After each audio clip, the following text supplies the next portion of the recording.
may kapangyarihan.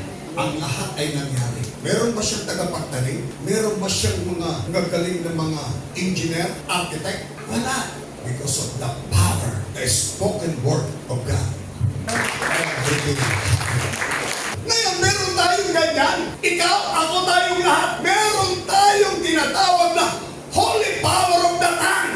Ikaw mismo, sa tila mo, pasasaganahin mo sarili mo. Ikaw mismo, sa tila mo, gayanon ka. Ikaw mismo, sa tila mo, mangyayari ang lahat na gusto mo sapagkat ibinigay na ng Diyos yan. Hindi sa pamagitan ito ng ating galing, kundi sa kapangyarihan ng Diyos.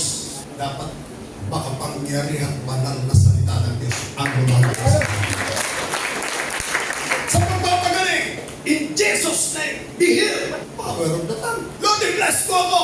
Power of the tongue. Lord, pagalingin mo ako. Power of the tongue. Lord, ibigay mo sa akin ito. Ngayon, para hindi ma-useless siya, na bawat banggit ng ating mga labi, sisiguraduhin natin ng ating pagsunod sa Diyos ay ang mahigpit na pagsunod. Very close ka sa Panginoon. If ye abide in me, in my words abide in you, ye shall ask what you wish, and it shall be given. That is the power of the tongue. Anong kinakailangan? Kapag ka, sabi ng Panginoon, pag ako'y sumasayo, ang salita ko'y sumasayo, anumang hilingin mo, ay ibibigay ko. Nasa inyong kapangyarihan, nandun sa salita ng ating pinakamamahal na Panginoon.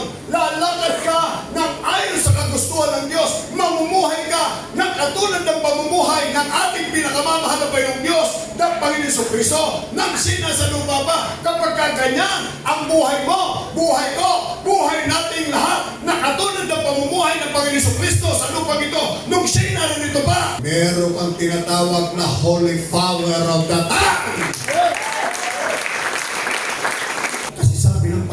Kuman, yimi, utusan niyo ako. Ano yun? That is power of the tongue. Binigyan ka ng kapangyarihan ng ating pinakamamahal na Panginoon Diyos. Para ano? I-resist ang lahat ng mga balakid sa kabaladang.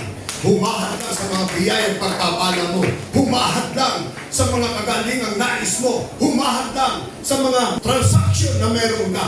Lahat ng mga balakid sa kabaladang, aalisin ang Diyos siya. Mamuhay ka lang ng ayon sa pamumuhay ni Kristo nang siya nasa lupa.